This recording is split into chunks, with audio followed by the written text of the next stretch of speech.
Em 2023, quase metade dos homicídios nos Estados Unidos ficou sem esclarecimento. No Brasil, a taxa de resolução costuma ser ainda menor em muitos levantamentos.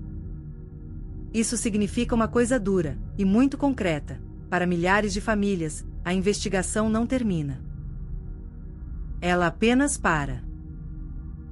E quando um caso para, o tempo começa a trabalhar contra a verdade. Hoje, vamos abrir arquivos reais. Sem romance. Sem certeza inventada. Só fatos confirmados, evidências conhecidas e as teorias mais discutidas. Porque algumas histórias não permanecem vivas apesar de não terem resposta. Elas permanecem vivas justamente por isso. Nosso primeiro arquivo nos leva a Niterói, em 1966. Em 17 de agosto daquele ano, 2 homens foram encontrados mortos no Morro do Vintém, no Rio de Janeiro. O que chamou a atenção desde o início foi a cena incomum. Eles usavam capas de chuva, tinham com eles 2 máscaras improvisadas com chumbo e havia um bilhete encontrado no local. A imagem parecia saída de um enigma, mas o que a polícia tinha? De fato, era pouco. Não havia testemunhas confiáveis para reconstruir os últimos minutos com precisão. Não havia uma linha reta até o motivo da presença deles ali. E não havia uma explicação oficial capaz de fechar o caso. A partir daí, as teorias começaram a se multiplicar. Houve quem falasse em ritual, em experimento com substâncias, em tentativa de contato com algo inexplicável. Também houve hipóteses mais simples, porém igualmente frágeis, como intoxicação ou erro humano em meio a algum tipo de preparação arriscada. O problema é que teoria, aqui, não é prova. O caso das máscaras de chumbo continua emblemático porque a linha entre o estranho e o verificável nunca foi cruzada de forma conclusiva. Sabe-se onde os corpos estavam. Sabe-se como estavam vestidos. Sabe-se que o bilhete existiu. Mas o porquê continua do outro lado do tempo. O segundo arquivo é brasileiro também, e ainda mais silencioso. Em 2 de agosto de 1973, no Rio de Janeiro, um menino conhecido como Carlinhos desapareceu depois que um homem mascarado invadiu a casa diante da família e o levou embora. Esse é o tipo de caso que se resume a poucos fatos duros, mas carrega um vazio imenso. Há um sequestro. Há testemunhas do momento inicial. Há uma criança que nunca mais foi encontrada. E, a partir daí, começa a parte mais cruel de qualquer investigação: o intervalo entre o que aconteceu e o que nunca pôde ser provado.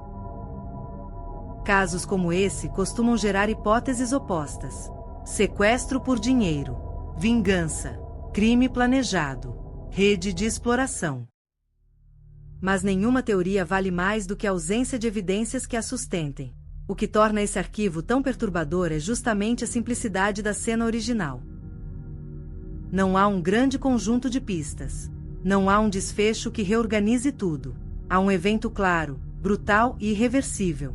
E há décadas de perguntas sem resposta. E é aqui que entendemos um padrão. Muitos casos frios não falham por falta de interesse.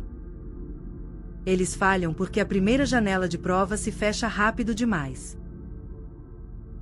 O terceiro arquivo nos leva à Califórnia, no fim dos anos 1960, para um dos casos mais famosos da história criminal, o Zodíaco.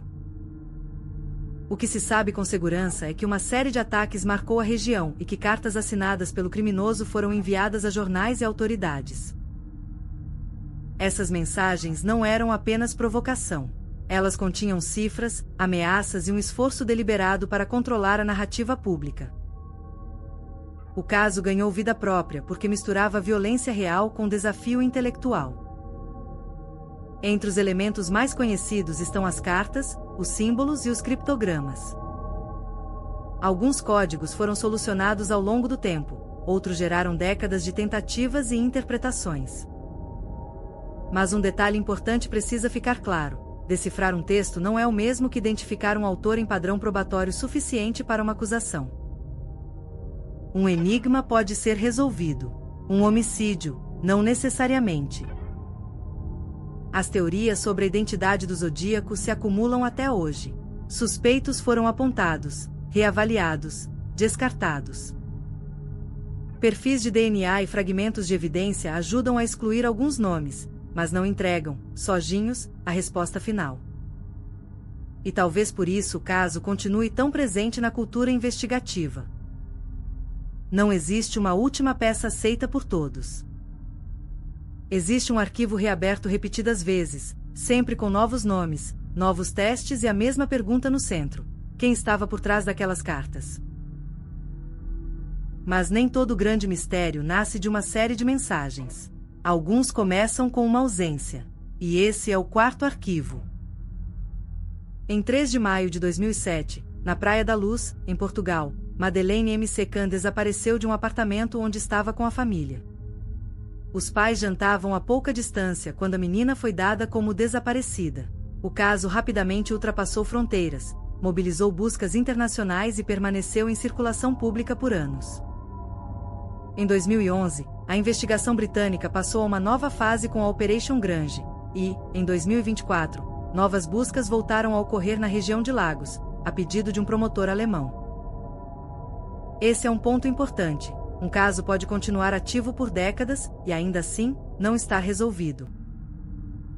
O que muda são as fases, os recursos, os países envolvidos e as linhas de investigação. Entre os nomes mais citados pela imprensa está o alemão Christian Brueckner, condenado por um estupro cometido em Portugal em 2005. Isso é fato confirmado. Já a ligação dele com o desaparecimento de Madeleine permanece no campo investigativo, não no da conclusão judicial pública. Essa separação é essencial. As teorias mais discutidas seguem conhecidas: sequestro por um estranho, oportunidade criminosa, envolvimento de alguém que observou a rotina do local, ou até uma sequência de eventos que terminou em ocultação. O que nenhuma dessas hipóteses conseguiu fazer, até agora, foi encerrar o arquivo. E talvez seja por isso que esse caso nunca saiu da memória coletiva.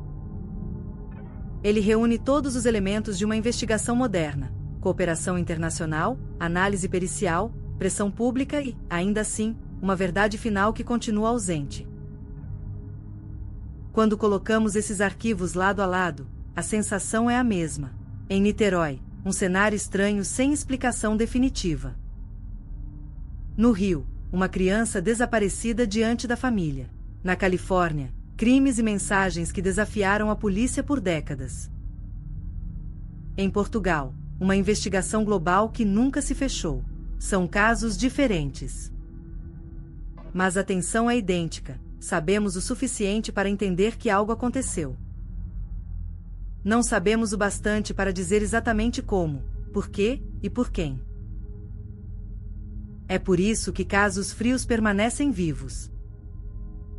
Não apenas pelo medo, nem só pelo suspense. Eles persistem porque ocupam o espaço onde a resposta deveria estar. E enquanto esse espaço continuar vazio, a pergunta continuará voltando. O mistério, nesses casos, não é enfeite. É o estado do arquivo. Se tiver dados verificáveis, procure os canais oficiais da sua região.